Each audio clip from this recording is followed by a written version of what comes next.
आज तक मैंने आपको बहुत सारी क्राइम की स्टोरी सुनाई हैं और मैक्सिमम स्टोरीज में आपको यही पता लगा होगा कि पुलिस अपना काम सही ढंग से नहीं करती। वो हमेशा अपना काम भंड रहकर करते हैं, सेट रहकर करते हैं। लेकिन कई बार केसेस ऐसे भी सामने आते हैं जब पुलिस द्वारा सोल्व किए गए केसेस एक एग्जाम्पल बन जाते हैं। और बिल्कुल ऐसा ही कुछ केस मैं आज आपको बताने वाला हूं। और ये केस कहीं और का नहीं बल्कि हमारे भारत का ही है। जी हाँ, यहाँ पर हमारी भारतीय पुलिस ने एक ऐसा काम किया जो आपको यकीनन हैरान कर देगा। यहाँ ना ही कातिल का पता था, ना ही कत्ल किसका हुआ था ये पता था, लेकिन फिर भी ये केस सोल्व हुआ। और कैसे सोल्व किया वो जानकर आप भी हैरान हो जाएंगे। सब कुछ बताऊंगा आपको इस केस के बारे में, लेकिन उससे पहले मेरा नाम है विकी और आप देख रहे हैं मिस्टीरियस दुनिया पॉडकास्ट का एक और बहुत ही कमाल का एपिसोड। आप प्लीज इस वीडियो को एक लाइक कर दें और कमेंट्स में पिक में लिख दें ताकि कल की वीडियो में मैं आपको शाउट आउट दे दूं। इस घटना को समझने के लिए हमें हमारे भारत के मुंबई शहर में जाना पड़ेगा और दिन था 2 दिसंबर 2019 का। शाम का टाइम हो चुका था और मुंबई के माहिम बीच पर लोगों की भीड़ भाड़ मौजूद थी। मछुआरे यहाँ अपना काम कर रहे थे, छोटी बड़ी नावें यहाँ किनारे पर खड़ी थी और तभी यहाँ समुद्र से एक बड़ी लहर उठकर आई और उस लहर में एक सूटकेस भी सवार था। वो सूटकेस तुरंत ही किनारे पर आकर सेट हो गया और तभी लोगों का ध्यान भी उस सूटकेस की तरफ जाने लगा। आवाजाही काफी थी तो लोग उसकी तरफ गौर से देखने लगे। कुछ लोगों ने और ज्यादा हिम्मत करी और उस सूटकेस को पास से देखना चाहा। जब लोग उसके पास गए तो सभी कंफ्यूज थे कि आखिर इस सूटकेस के अंदर क्या होगा। पहले उस सूटकेस को ऊपर से खटका कर देखा गया जिससे साफ हो गया कि अंदर कुछ तो मौजूद है। अब यहाँ हिम्मत वाला काम ये था कि इसको खोलेगा कौन। तब यहाँ एक आदमी ने हिम्मत भी कर ली और उसने उस सूटकेस की चैन को खोलना शुरू किया। चैन अभी आधी ही खुली थी और उसने सूटकेस के ढक्कन को ऊपर की तरफ उठा कर देखा और जैसे उसने उठाया उसने वापस उस सूटकेस को बंद कर दिया और जोर जोर से चिल्लाने लगा। सभी लोग उससे पूछने लगे कि आखिर अंदर है क्या। और यकीन माने जब लोगों ने उसको सुना तो सभी वहां खड़े लोग चिल्लाने लग गए और तुरंत ही वहां की लोकल पुलिस को बुलाया गया। पुलिस मौके पर पहुंची और पुलिस ने तुरंत ही उस सूटकेस को सभी के सामने खोला। उस सूटकेस के अंदर असल में एक पूरा हाथ और एक पूरा पैर काटकर लादा गया था। पुलिस ने दोनों हाथ और पैरों को निकालकर बाहर रखा। इसके अलावा इस सूटकेस के अंदर एक काली थैली भी मौजूद थी और जब इस काली थैली को खोलकर देखा गया तो सबसे पहले तो उसके अंदर से बहुत गंदी बदबू आ रही थी। साथ ही वो थैली खून से भी सनी हुई थी और जब उसके अंदर झांक कर देखा गया तो पुलिस वालों ने भी शर्म के मारे उस थैली को वापस बंद कर दिया। जी हाँ, उस थैली में कुछ और नहीं बल्कि एक आदमी के प्राइवेट पार्ट्स को काटकर रखा गया था। इसके अलावा यहाँ पुलिस को उस सूटकेस के अंदर से 2 शर्ट्स भी मिले जिनमें से एक तो रेडीमेड था और एक सिलवाकर, जिसमें से एक तो रेडीमेड था और दूसरा यहाँ हाथों से सिला गया था।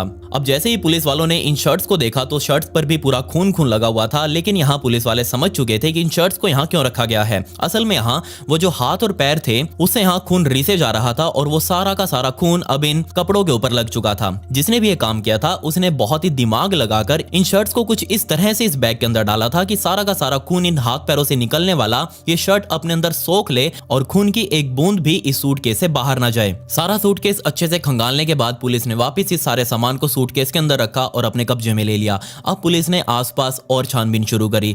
कई सारे मछुआरों को वहां बुलाया गया और उनसे कहा गया कि वो अपनी बोट लेकर समुद्र में उतरें और देख कर आएं कि क्या ऐसे और सूटकेसेस यहाँ समुद्र में तैर रहे हैं या नहीं, क्योंकि अभी तक पुलिस को इस विक्टिम की पहचान नहीं मिली थी। तो पुलिस के लिए जरूरी था कि इसकी पूरी लाश को रिकवर किया जाए, तभी तो वो इस केस को आगे बढ़ा पाएंगे। मछुआरे यहाँ समुद्र के अंदर और पुलिस यहाँ बीच के ऊपर छानबीन कर ही रही थी। लेकिन यहाँ काफी देर तक हाथ पैर मारने के बाद दोनों के ही हाथ खाली थे। ना ही मछुआरों को कुछ मिला और ना ही पुलिस वालों को कुछ मिला। अब यहाँ जो मिला था वो था एक सूटकेस और उसके अंदर लाश के कटे हुए टुकड़े। खैर यहाँ पुलिस उस सूटकेस को लेकर ही वहीं के लोकल हॉस्पिटल में पहुंचती है और वहां डॉक्टर्स अब इस सूटकेस की जांच करने वाले थे। खैर यहाँ पर हाथ और पैरों से पुलिस ने फिंगरप्रिंट्स को निकाल लिया था, लेकिन यहाँ इसके अलावा वो और कुछ नहीं निकाल पाए। अब क्योंकि यहाँ पुलिस को विक्टिम के फिंगरप्रिंट्स मिल चुके थे तो यहाँ उन्होंने सबसे पहले इसको क्रिमिनल डाटाबेस के अंदर सर्च करना चाहा और यहाँ इसके अलावा वो कुछ कर भी नहीं सकते थे, क्योंकि आज तक इंडिया में सिर्फ क्रिमिनल्स का ही डाटाबेस सरकार द्वारा बनाया गया है।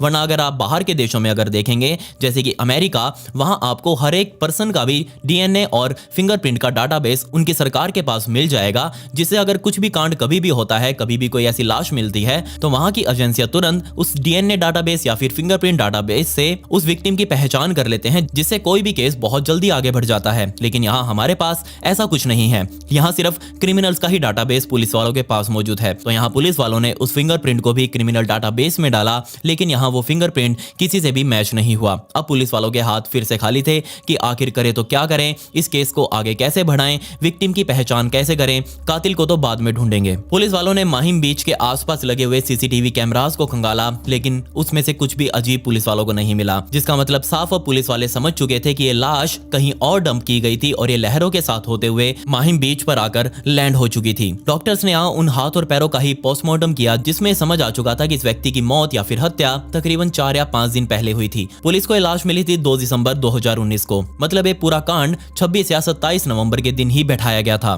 पुलिस वालों ने 25 नवंबर से लेकर 2 दिसंबर तक की सभी मिसिंग रिपोर्ट्स को भी खंगाल डाला पूरे महाराष्ट्र की, लेकिन किसी की भी बॉडी फिगर या फिर किसी की भी मिसिंग रिपोर्ट इस लाश के साथ मैच नहीं हो रही थी। अब पुलिस वालों के हाथ खाली थे, तो उन्होंने सोचा कि क्यों ना इस केस को वो क्राइम ब्रांच के हाथों दे दें। उन्होंने सारा तामझाम और जितने भी एविडेंस मिले थे सारे के सारे यहाँ क्राइम ब्रांच को सौंप दिए और अब क्राइम ब्रांच के ऑफिसर्स इस केस को सॉल्व करने वाले थे। सबसे पहले यहाँ क्राइम ब्रांच वालों ने इस सूटकेस को ही अच्छे से खंगाला। अंदर बाहर हर जगह से देखने के बाद उनको यहाँ इसमें कुछ भी अजीब नहीं लगा। ये बिल्कुल आम सा सूटकेस था जो किसी के पास भी हो सकता था। अब यहाँ इन्होंने इस सूटकेस को तो साइड में रख दिया। अब बारी थी यहाँ उन कपड़ों की जो कि इस सूटकेस में उस लाश के साथ मिले थे। तो यहाँ 2 शर्ट और 1 पैंट थी और उनको भी अच्छे से खंगालने के बाद पुलिस को उनमें भी खून के अलावा कुछ नहीं मिला। लेकिन यहाँ एक शर्ट ऐसी थी जिसे हाथ से सिलवाया गया था और उसी शर्ट के ऊपर एक स्टिकर भी लगा हुआ था जो कि उसी दर्जी का था जिसने सिली थी, और उस स्टिकर के ऊपर लिखा हुआ था एल्मो मेंस वेयर। पुलिस वालों ने तुरंत ही यहाँ इस दुकान का पता करने की कोशिश करी कि आखिर ये दुकान कहाँ पर है, और थोड़ी सी ही जांच के बाद, ऑनलाइन रिसर्च के बाद पुलिस वालों को पता लग गया कि ये दुकान कहीं और नहीं बल्कि मुंबई में ही है। पुलिस की एक टीम तुरंत ही मुंबई के कुर्ला वेस्ट में मौजूद एल्मो मेंसवेयर नाम की इस दुकान पर पहुंची और वहां जाकर दर्जी से बात करने लगी। पुलिस वालों ने वो शर्ट उस दर्जी को दिखाई और कहा कि इस दुकान के ऊपर आपका स्टिकर लगा हुआ है, मतलब ये शर्ट आपने ही सिली होगी। उसने कहा जनाब ठीक है, आप रुकिए, मैं एक बार देख लेता हूँ इसे अच्छे से और साथ ही अपनी बिल बुक वगैरह भी देख लेता हूँ। अगर मैंने सिली होगी तो इसका बिल भी मेरे पास जरूर होगा और जिसने सिलवाई थी उसका भी नाम मुझे जरूर पता होगा। यहाँ उसने 2-4 मिनट का टाइम लिया, उसे अच्छे से देखा और कहा कि जनाब हाँ बिल्कुल ये शर्ट मैंने ही सिली है। साथ ही वो अपनी बिल बुक उठा कर लाया और उसने बिल बुक में उस शर्ट का बिल भी दिखाया। कमाल की बात यहाँ ये थी कि वो कपड़ा जिससे शर्ट सिली गई थी उस कपड़े का एक छोटा सा टुकड़ा उसने बिल के साथ ही स्टेपल किया हुआ था। ऐसा सभी टेलर्स इसलिए करते हैं ताकि आगे वो कपड़ा पहचानने में आसानी हो, और अगर किसी कस्टमर को अपना काम फोन पर ही करवाना हो या फिर कपड़ा मिलवाना हो तो वो बिना आए भी यहाँ दर्जी को कॉल करके ऐसा काम कर सकता है। और वो बिल्कुल सेम कपड़ा जिस कपड़े से शर्ट सिली गई थी वो भी यहाँ दर्जी के पास था। उस दर्जी ने यहाँ इस शर्ट का बिल पुलिस वालों को दिया और ये बिल यहाँ पर एक आदमी के नाम पर काटा गया था जिसका नाम बेनेट रेबोलो था। अब यहाँ पर पुलिस को एक नाम तो मिल चुका था, बेनेट रेबोलो, लेकिन बेनेट रेबोलो नाम के भी दुनिया में बहुत सारे व्यक्ति हो सकते थे। हो सकता था कि यहाँ वो कोई फॉरेन कंट्री से आया हो, क्योंकि नाम यहाँ पर वेस्टर्न कल्चर का लग रहा था। तो पुलिस वालों को एक बार ये भी शक हुआ कि हो सकता है जो लाश उनको मिली हो वो किसी टूरिस्ट की हो जो यहाँ मुंबई घूमने आया हो और उसके साथ किसी ने कांड बैठा दिया हो। यहाँ पर ना ही बेनेट रेबोलो का कोई फोन नंबर था, ना ही उसका एड्रेस इस बिल बुक में लिखा हुआ था। अब पुलिस यहाँ पर मुंबई में बेनेट रेबोलो नाम के व्यक्ति को ढूंढ रही थी, लेकिन तभी यहाँ पर क्राइम ब्रांच के ही एक ऑफिसर के दिमाग में एक आइडिया आया और उन्होंने सोचा कि आजकल दुनिया बहुत ज्यादा हाईटेक हो चुकी है और सारी ही दुनिया लगभग आजकल इंटरनेट पर भी शिफ्ट हो चुकी है, तो क्यों ना हम पहले इस बेनेट रेबोलो को इंटरनेट पर ही ढूंढें। और इंटरनेट पर ढूंढने का सबसे बढ़िया तरीका आपको भी पता है, सोशल मीडिया। जी हाँ, आप ये वीडियो सोशल मीडिया पर देख रहे हैं, मतलब आप इंटरनेट पर अपनी पहचान दे रहे हैं और आपको कोई भी व्यक्ति कभी भी ढूंढ सकता है। और ऐसा ही काम यहाँ पर अब पुलिस वाले करने वाले थे। पुलिस वालों ने सबसे पहले फेसबुक का सहारा लिया और सबसे पहले यहाँ फेसबुक के सर्च बार में बेनेट रेबोलो का नाम लिखा गया। अब आपको भी पता है कि फेसबुक का एक फीचर है, जिस लोकेशन पर रहते हुए हम किसी व्यक्ति का नाम सर्च करते हैं तो वहां आसपास के लोगों की आईडीज सबसे पहले दिखाई जाती है। और बिल्कुल ऐसा ही यहाँ भी हुआ। बेनेट रेबोलो लिखते ही आसपास के सभी बेनेट रेबोलो नाम के व्यक्ति अब पुलिस वालों के सामने थे। अब पुलिस यहाँ एक एक करके आईडीज को देखे जा रही थी और सभी की डिस्क्रिप्शन मैच कर रही थी, क्योंकि यहाँ लोगों ने अपनी प्रोफाइल पिक्चर्स वगैरह लगा रखी थी और उनमें उनके हाथ और पैर साफ दिखाई दे रहे थे। अब यहाँ पुलिस वालों को जो हाथ और पैर मिला था उससे मिलते जुलते लोगों को यहाँ पुलिस अब ढूंढ रही थी। और तभी यहाँ पर पुलिस वालों के सामने एक और बेनेट रेबोलो की आईडी आ गई। जो आईडी अभी आप अपनी स्क्रीन पर देख रहे हैं, इसी आईडी ने पुलिस वालों को सबसे ज्यादा कॉन्फिडेंस में लिया और पुलिस वाले अब सोचने लग गए थे कि जो भी हमारे पास हाथ और पैर मिले हैं वो बिल्कुल इसी व्यक्ति के जैसे लग रहे हैं। बिल्कुल सेम लेंथ है उनकी, बिल्कुल सेम उनकी मोटाई है। होना हो ये व्यक्ति जरूर ही यही बेनेट रेबोलो होगा। और पुलिस वालों को विश्वास और ज्यादा तब हो गया जब पुलिस वालों ने इस प्रोफाइल की फोटोज को और ज्यादा देखा और तभी यहाँ पुलिस वालों के सामने एक वो फोटो भी आ गई जिसमें इस आदमी ने वही शर्ट डाली हुई थी जो कि उस सूटकेस में मिली थी। अब पुलिस वाले यहाँ कंफर्म हो चुके थे कि हो ना हो यही बेनेट रोबोलो है जिसकी हत्या की गई है, और अब हमें इसी के बारे में और ज्यादा पता लगाना है और हमें इसके कातिल को ढूंढना है। इस आईडी को और अच्छे से देखने के बाद पुलिस वालों को समझ आ गया कि ये बेनेट रोबोलो एक म्यूजिशियन का काम करता है, और यहाँ पर पुलिस को एक पॉलिटिकल पार्टी का आई कार्ड मिला, और इस आई कार्ड में बेनेट रोबोलो के बारे में सब कुछ लिखा हुआ था, उसका एड्रेस, उसका फोन नंबर, सब कुछ यहाँ डिटेल्स पुलिस को मिल चुकी थी। पुलिस ने तुरंत यहाँ उस फोन नंबर पर कॉल किया। अब जैसा कि एक्सपेक्टेड था पुलिस वालों के लिए बिल्कुल वैसा ही हुआ, ये फोन नंबर बंद था और अब से नहीं काफी दिनों से बंद था। तब यहाँ पर पुलिस वालों के पास एक ही इलाज था कि यहाँ वो दिए गए एड्रेस के ऊपर जाएं और वहां जाकर अब तहकीकात करें। तो पुलिस वालों की एक टीम मुंबई के सांता क्रूज में बने एक एड्रेस पर पहुंची जहां बेनेट रोबोलो रहा करता था। अब वहां जाकर देखा गया तो वो घर यहाँ बंद था। अब पुलिस वालों का फिर से माथा ठनक गया कि ये घर भी बंद है, अब जाकर किससे पूछताछ करें। तो अंत में यही बचता है कि आसपास पूछें। तो यहाँ पड़ोसियों से पूछने के बाद पुलिस को पता लगा कि यहाँ बेनेट रोबोलो अपने घर में अपनी बेटी के साथ रहा करता था। उसकी पत्नी की मौत हो चुकी थी और ये बेटी भी उसकी सगी नहीं थी, बल्कि यहाँ उसने एक गोद ली थी। काफी टाइम से बेटी और बाप यहाँ इस घर में रह रहे थे, लेकिन अब यहाँ ये घर बंद था। तो पुलिस वालों का दिमाग फिर से ठनका और वो अब यहाँ सोचने लगे कि अगर ये घर बंद है तो इसकी बेटी आखिर कहाँ पर है। बेनेट रोबोलो की तो चलो लाश उनको मिल जाएगी आज नहीं तो कल, लेकिन आखिर उसकी बेटी गई कहां पर। पड़ोसियों ने बताया कि उसकी बेटी का नाम वैसे तो ये रिया बुलाया करता था, लेकिन ऑफिशियल डॉक्यूमेंट्स में नाम उसका आराध्या पाटिल था। अब पुलिस वालों ने आराध्या को भी साथ साथ ढूंढना शुरू कर दिया। उनको डर था कि कहीं उनके सामने आराध्या की भी लाश ना आ जाए। पुलिस वाले तुरंत यहाँ पर मुंबई के कोर्ट में पहुंचे और वहां जाकर उन्होंने सबसे पहले बेनेट रोबोलो के घर का सर्च वारंट निकलवाया, क्योंकि अब उनको जो भी कोई सबूत था वो इस घर से ही मिल सकता था। जल्दी ही यहाँ पर अदालत की तरफ से सर्च वारंट मिल गया और तुरंत ही पुलिस की टीम अब वापस इस घर के ऊपर पहुंच चुकी थी। घर का ताला तोड़ा गया और ताला तोड़ते ही यहाँ पुलिस की टीम पूरे घर में अब छानबीन करने वाली थी। पुलिस को यहाँ से कुछ खास तो नहीं मिला, लेकिन दो चीजें थी जो पुलिस के काम आने वाली थी। एक तो यहाँ पुलिस को एक नंबर मिल चुका था और यह नंबर किसी और का नहीं बल्कि आराध्या पाटिल का ही था। दूसरा यहाँ पर एक डायरी मिली थी पुलिस को, और यह डायरी भी किसी और की नहीं बल्कि आराध्या पाटिल की ही थी। और इसके अंदर जो शब्द लिखे हुए थे, यकीन मानिए उन्हें सुनकर आपका दिल दहल जाएगा। जी हाँ, इस डायरी के एक पेज पर लिखा हुआ था, dad I am so sorry, I feel sorry for you. मैंने आपको मार दिया। जिसने मुझे रहने को घर दिया मैंने उसी को मार दिया। जिसने मेरी परवरिश करी मैंने उसी को मार दिया। मैं बहुत बुरी लड़की हूँ, मुझे प्लीज आप माफ कर दीजिएगा। जी हाँ, ये डायरी आराध्या पाटिल की ही थी। अब आराध्या पाटिल अपनी डायरी में ऐसा क्यों लिख रही थी? क्या सच में ही यहाँ आराध्या पाटिल, जिसकी उम्र अभी सिर्फ 18 साल की ही थी, उसने ही अपने पिता को मार डाला था?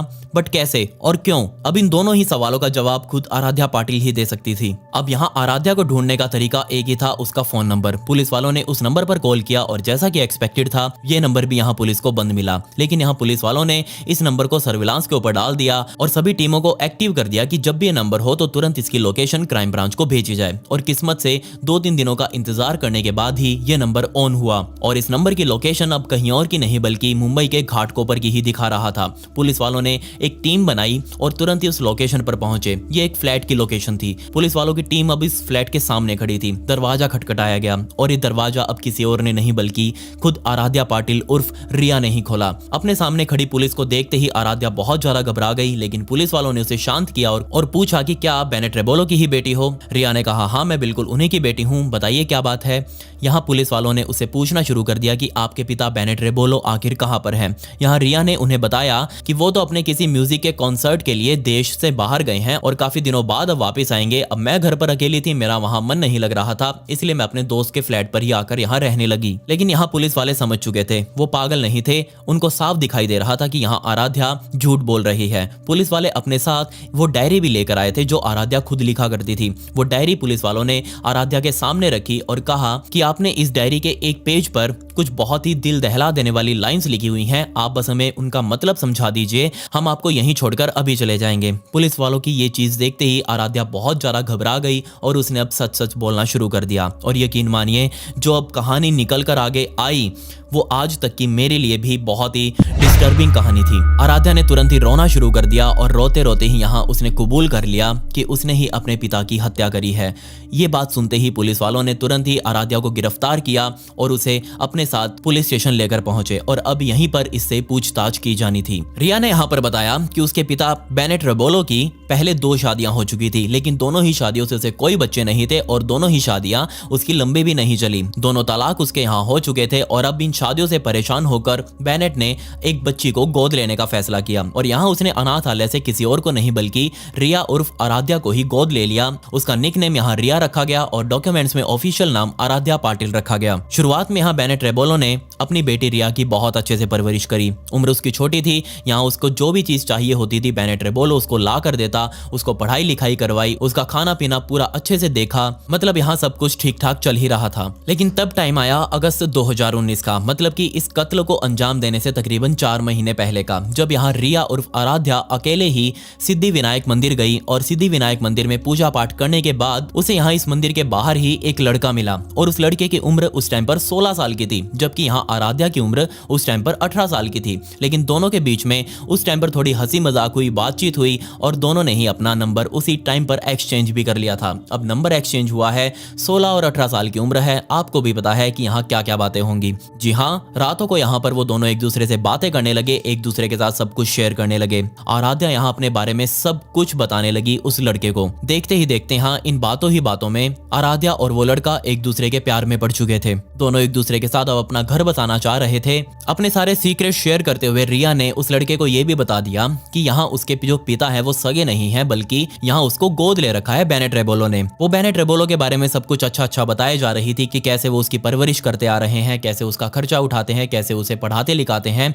लेकिन यहाँ उसने अपने इन्हीं सीक्रेट्स को शेयर करते हुए उस लड़के को यह भी बताया कि कभी कभी बेनेट रेबोलो जब घर पर आते हैं रात के टाइम पर तो उसके साथ यौन शोषण करते हैं। अब ये चीज जैसे उस लड़के ने सुनी, उस 16 साल के लड़के ने सुनी, तो उसको बहुत ज्यादा गुस्सा आ गया और उसने अपनी मैच्योरिटी दिखाते हुए सीधे तौर पर अपना हक जताने लग गया रिया के ऊपर कि तुम्हारे पिता तुम्हारे साथ ऐसा कैसे कर सकते हैं, तुम अभी तक ये सब कुछ क्यों झेलती आ रही हो, तुमने मुझे पहले क्यों नहीं बताया, मैं ये कर दूंगा, मैं वो कर दूंगा। सोचकर देखिए यहाँ वो 16 साल का लड़का अब यहाँ क्या करने वाला था। यहाँ उस लड़के ने रिया को भड़काना शुरू कर दिया। वो जब भी यहाँ रिया से मिलता तभी यहाँ रेबोलो के बारे में बात करने लग जाता और पूछने लग जाता कि क्या कुछ वो तुम्हारे साथ अब कर रहा है, उसका बर्ताव कैसा है, तुम उसके बारे में पुलिस को क्यों नहीं बताती, तुम अपनी आवाज क्यों नहीं उठाती, जो वो तुम्हारे साथ करता आ रहा है उसकी सजा उसे जरूर मिलनी चाहिए। अब ये बातें जब रिया के मन में बैठी तो उसको भी अंदर से ये विश्वास होने लगा कि हाँ जो भी उसके पिता आज तक उसके साथ करता आया है उसकी सजा बेनेट को जरूर मिलनी चाहिए। तब यहाँ दिन आया 23 नवंबर 2019 का,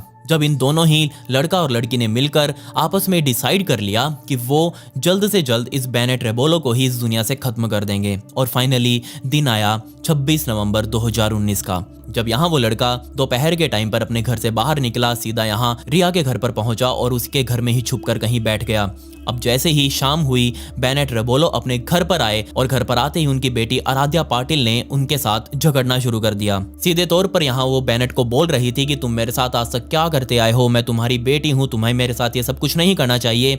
यहाँ जस्ट वो लड़ाई स्टार्ट करना चाहती थी ताकि यहाँ बेनेट को गुस्सा आए और वो उसके ऊपर हाथ वगैरह उठाए। लेकिन यहाँ आराध्या को पता था कि उसका बैकअप पीछे ही यहाँ बैठा हुआ है और जैसे ही यहाँ ये लड़ाई थोड़ी और ज्यादा गर्म हुई, बेनेट को गुस्सा आया, बेनेट ने अपना हाथ उठाने की कोशिश करी रिया के ऊपर। तब यहाँ पीछे बैठा हुआ वो लड़का अपने हाथ में रॉड लेकर बैठा था और तुरंत ही उसने आकर बेनेट के सिर के ऊपर 2 बार रॉड दे मारी। 2 बार सिर पर रॉड लगने के बाद बेनेट रेबोलो जमीन पर गिर गया। जमीन पर गिरते ही यहाँ वो बेहोशी की हालत में जाने लगा और तभी इस बेहोशी का फायदा उठाते हुए ये दोनों लड़का और लड़की बेनेट रेबोलो के ऊपर टूट पड़े और दोनों ने मिलकर उस टाइम पर बेनेट रेबोलो की बहुत गंदे तरीके से पिटाई कर दी। यहाँ पर अब पूरी तरह से बेनेट रेबोलो बेहोशी की हालत में जा चुके थे। उनके पूरे शरीर से यहाँ खून निकल रहा था, लेकिन अभी भी इन दोनों को चैन नहीं था। ये दोनों इस घर में रखे हुए एक मच्छर मारने के स्प्रे को उठाकर लेकर आए। आपको पता ही होगा वो स्प्रे, और उस स्प्रे को उठाकर लाने के बाद इन्होंने बेनेट के मुंह को दबाया और उसको खोला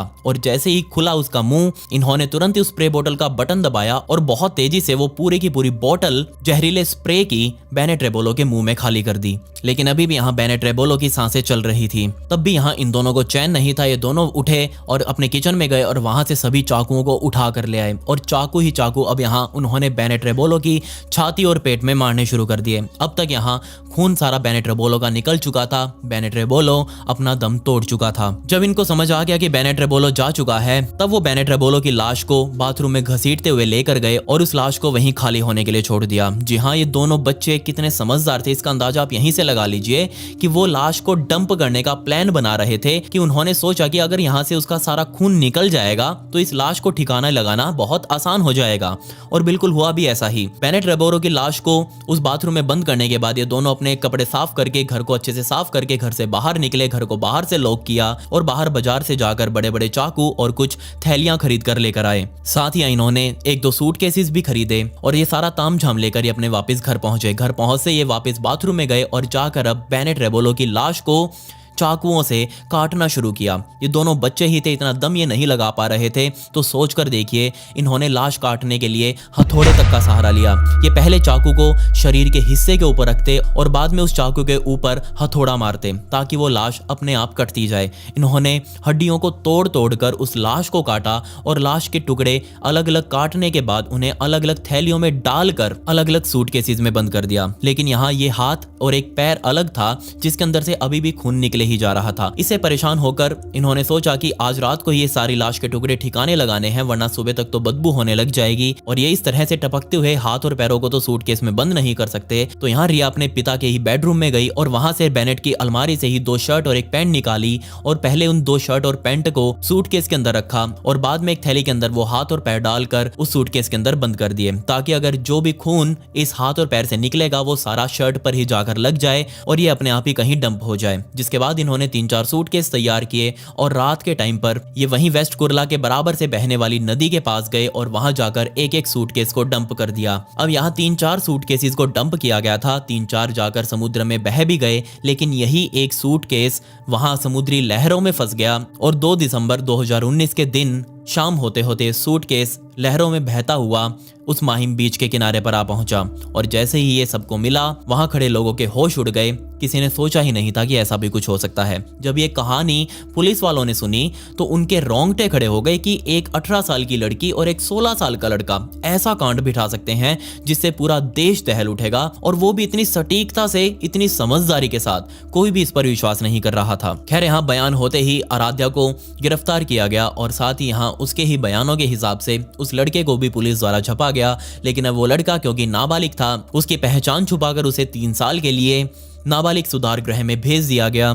लेकिन आराध्या तो यहाँ बालिग हो चुकी थी, उसके ऊपर मर्डर के चार्जेस लगे अपने ही पिता के। ये केस अभी भी यहाँ कोर्ट में चल रहा है, इसके अंदर सजा का ऐलान अभी नहीं हुआ है। जैसे ही होगा मैं आपको जरूर बता दूंगा। अब आप सोच कर देखिए, इतना भयंकर कांड बैठाया गया 2 बच्चों के द्वारा, और अगर यहाँ उस शर्ट के ऊपर वो स्टिकर ना लगा होता एल्मो मेंसवेयर वाला, तो ये केस कभी सोल्व ही नहीं हो पाता। ये केस एक परफेक्ट क्राइम बन जाता और इन दोनों बच्चों के हौसले आगे जाकर और भी बढ़ जाते। खैर, यहाँ पर अगर आपके कोई सवाल हो या फिर आपको मुझसे बात करनी हो तो आप मेरे इंस्टाग्राम पर आकर मुझसे सवाल जवाब कर सकते हैं। ये मेरी इंस्टाग्राम आईडी है, इसका लिंक आपको डिस्क्रिप्शन में भी मिल जाएगा। आपके हाथ से फॉलो बटन जरूर क्लिक हो जाना चाहिए। खैर, पिछली वीडियो का shout out Sidhu Moosewala fan को एंड कमेंट पे video get shout out in next video. मिलता है अगली वीडियो में। ये वीडियो देखने के लिए धन्यवाद।